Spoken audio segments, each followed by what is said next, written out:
Selamat datang di channel Jejak Prasejarah, sebuah channel yang akan terus membahas berbagai kisah dan sejarah yang ada di Nusantara. Pada kali ini admin akan membahas sejarah Krakatau, Jawa dan Sunda. Siapakah yang lebih tua? Mari simak pembahasannya sampai selesai supaya kalian bisa bijak dalam menyikapi pembahasan kali ini. Jawa dan Sunda adalah dua suku bangsa bersaudara mendiami pulau yang sama. Kedua suku ini banyak kesamaan dengan jumlah perbedaannya. Kedua suku ini berdekatan, namun terasa jauh, sangat dekat, namun beda rasa, beda selera, beda bahasa. Sekali waktu memanas digesek sedikit saja maka menyala antar keduanya. Tapi hanya menyala dan tidak saling membakar antara Jawa dan Sunda. Jawa dan Sunda terpatri dalam sejarah merepresentasikan dua kerajaan besar zaman dahulu, yaitu Majapahit dan Pakuan. Ikon Majapahit dan Pajajaran adalah tata kelola pemerintahan sistem politik yang bergerak dan berubah menyertai zaman. Kembali ke topik pembahasan kita, siapakah yang lebih tua antara suku Jawa dan Sunda? Sebelum ada penjelasan Jawa dan Sunda, silahkan tekan tombol subscribe dan loncengnya terlebih dahulu. Supaya kalian selalu mendapatkan notifikasi dari channel Jejak Prasejarah untuk video menarik berikutnya.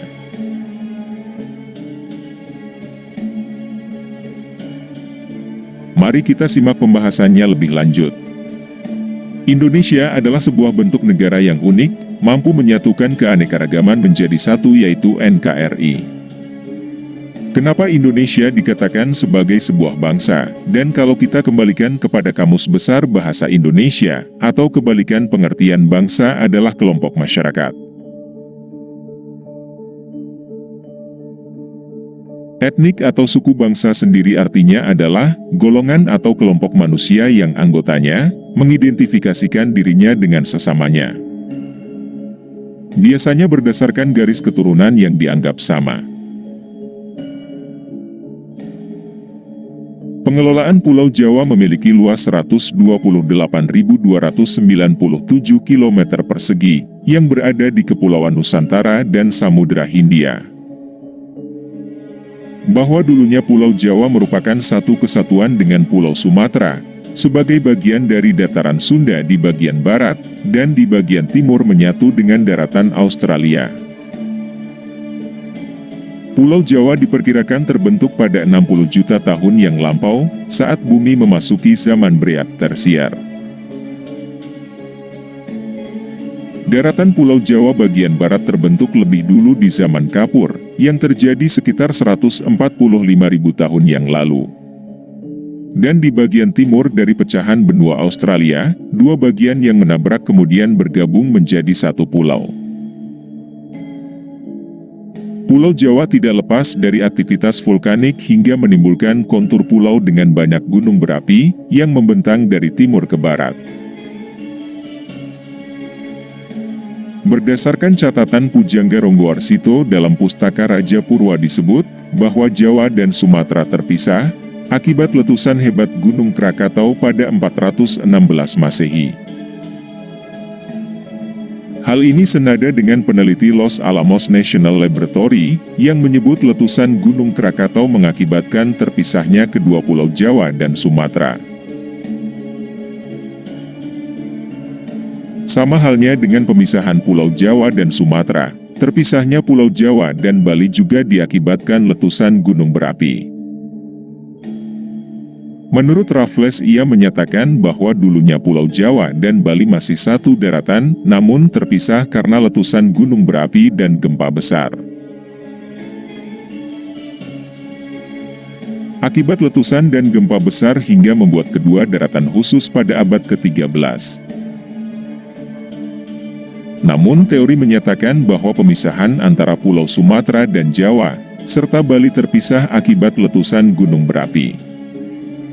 Pusat Vulkanologi dan Mitigasi Bencana Geologi Kementerian ESDM mengungkapkan, Sejarah erupsi Gunung Krakatau jauh lebih tua, bahkan ratusan ribu tahun bukan abad. Bahkan diperkirakan sebelum ada manusia. Dan secara teori letusan Gunung Krakatau tidak pernah menjadi penyebab terpisahnya Pulau Jawa dan Sumatera. Sementara penjelasan ilmiah berlangsung dan masih mencari titik kejelasan asal-muasal tanah Jawa, para ilmuwan masih saling sanggah, saling adu bukti. Di sisi lain terdapat pula penjelasan versi supranatural serta versi tutur yang menjelaskan asal-usul Pulau Jawa. Kisah ini mengacu pada legenda Gunung Tidar Kabupaten Magelang, Jawa Tengah, yang dipercaya sebagai paku bumi Pulau Jawa. Lantas bagaimana Sunda dan Jawa yang dimaksud adalah masyarakat atau orang-orangnya? Apakah mereka pendatang atau memang ada di daratan ini? Berdasarkan faktor relasional, suku Sunda dan Jawa tidak memiliki keterikatan secara emosional yang dalam. Namun sebenarnya Sunda dan Jawa berasal dari nenek moyang yang sama. Nenek moyang kedua suku ini berasal dari dataran Yunani Tiongkok. Suku Sunda dan Jawa adalah ras Austronesia yang umum tersebar di negara-negara Asia Tenggara. Induk ras Austronesia saat ini dipercaya menduduki daerah pedalaman Pulau Formosa. Teori ini dikemukakan oleh sejarawan asal Austria Robert Baron. Tahun 1885 sampai dengan tahun 1968, dalam kajiannya terhadap kebudayaan megalitik di Asia Tenggara dan Pasifik. Dia menyimpulkan dalam teorinya bahwa pada masa Neolitikum 2010 Masehi sampai dengan 200 sebelum Masehi, ada yang bermigrasi dalam beberapa gelombang dari Asia Utara menuju Asia Selatan. Migrasi ini membuat banyak manusia purba yang akhirnya mendiami pulau-pulau yang terbentang dari Madagaskar sampai Pulau Paskah. Hal inilah yang akhirnya mengilhami pemikiran bahwa leluhur Jawa, Sunda, dan bangsa Indonesia pada umumnya berasal dari Yunan. Mereka yang melakukan migrasi dari Yunan disebut sebagai bangsa Proto-Melayu atau Melayu.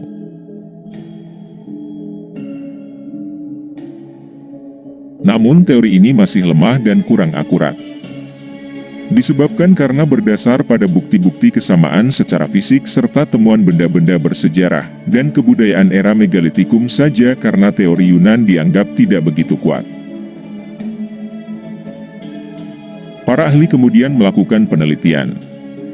Dengan pendekatan kebahasaan atau lebih berdasarkan pendekatan kebahasaan keseluruhan, bahasa yang digunakan suku-suku di Indonesia diketahui berasal dari rumpun Austronesia. Austronesia sendiri pada awalnya berasal dari Kepulauan Formosa yang sudah berkembang sejak 6.000 tahun yang lalu. Pendekatan kebahasaan ini menyatakan bahwa asal-usul suatu bangsa dapat ditelusuri melalui pola penyebaran bahasanya. Karena keseluruhan bahasa di Indonesia berasal dari Austronesia yang berkembang di Taiwan. Nenek moyang bangsa Indonesia pun kemungkinan besar berasal dari asal-usul yang sama, dengan bahasanya tersebut tidak berhenti pada pendekatan linguistik. Para peneliti juga melakukan penelitian dengan pendekatan genetika, dan lebih menelusuri asal-usul manusia berdasarkan penelitian kromosom maupun DNA-nya. Hasil penelitian menunjukkan terhadap 3.700 orang Indonesia dari 35 etnis yang berbeda, memiliki kecocokan genetika dengan bangsa Austronesia.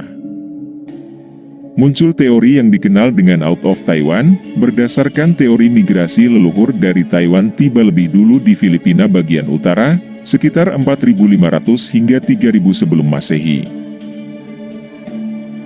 Migrasi ini diduga bertujuan memisahkan diri mencari wilayah baru di selatan, selanjutnya sekitar 3.500 hingga 2.000 sebelum Masehi.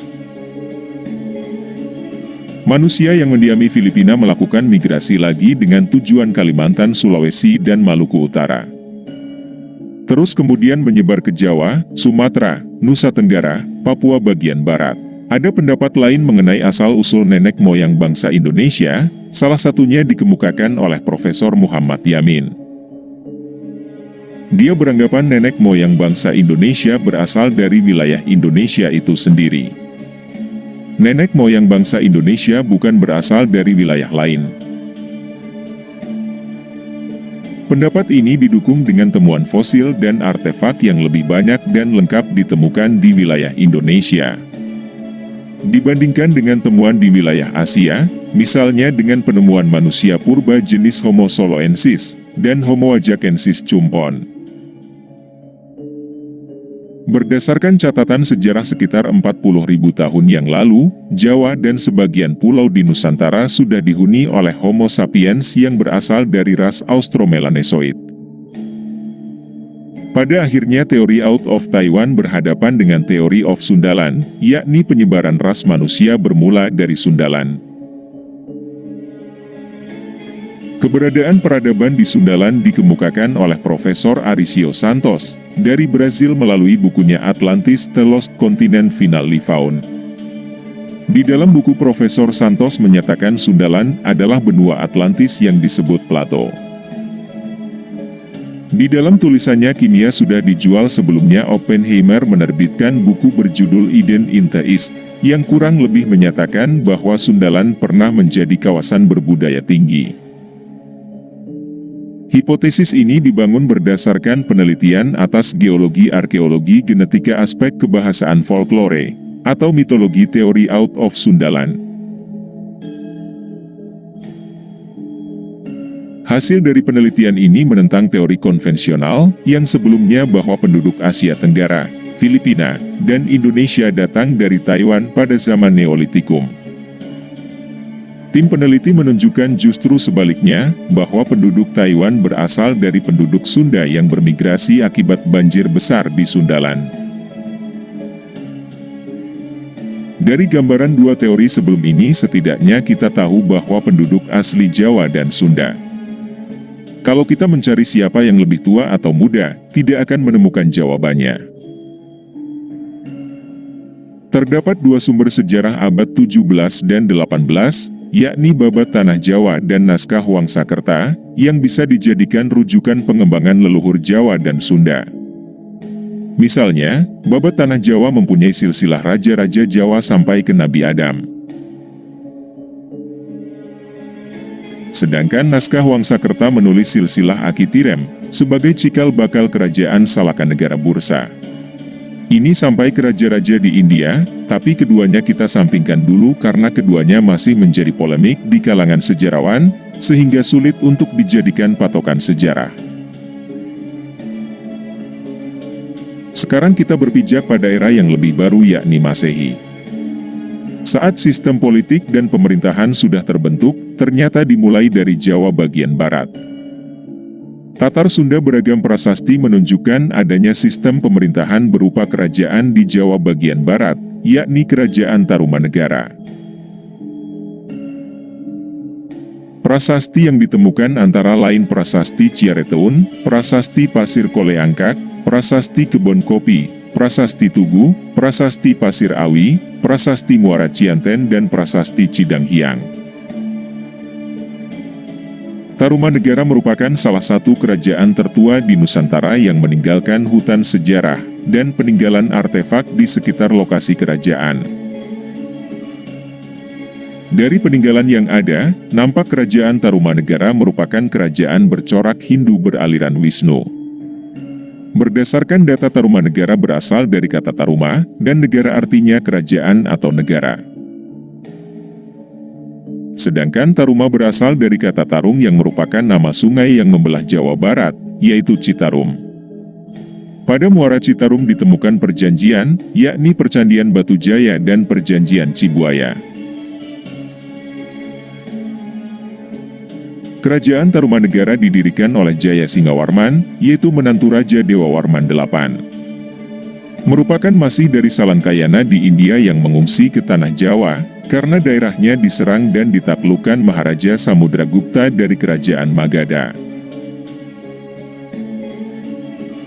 Setelah Jaya Singawarman mendirikan Tarumanegara, Pusat pemerintahan Ukur Ali dari Raja Tapura ke Tarumanegara, dari Jaya Singawarman kemudian raja berikutnya adalah Dharmayawarman.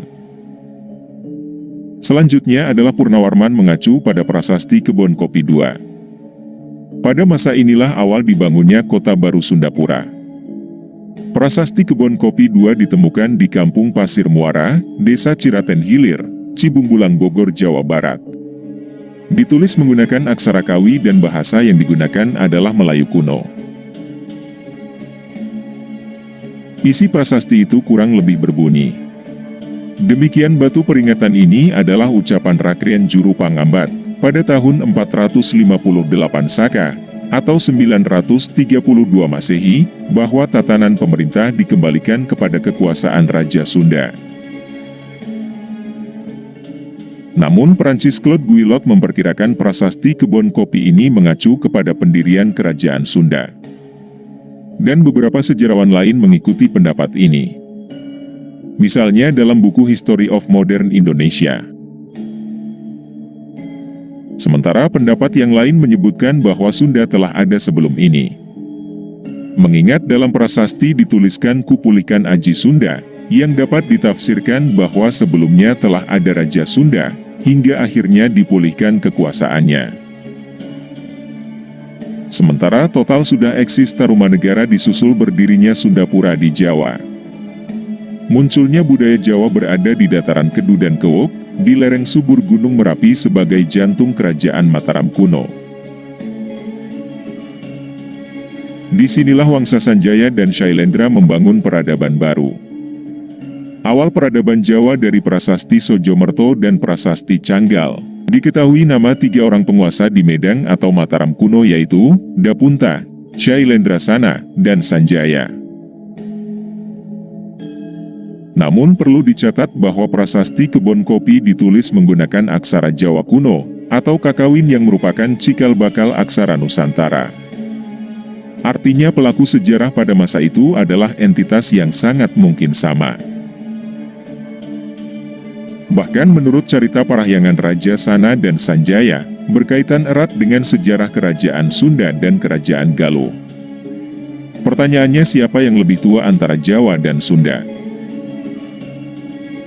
Pelaku sejarah waktu itu adalah kesatuan atau leluhur yang sama leluhur Jawa dan leluhur Sunda. Lantas apa pendapat kalian? Dan silahkan tinggalkan di kolom komentar.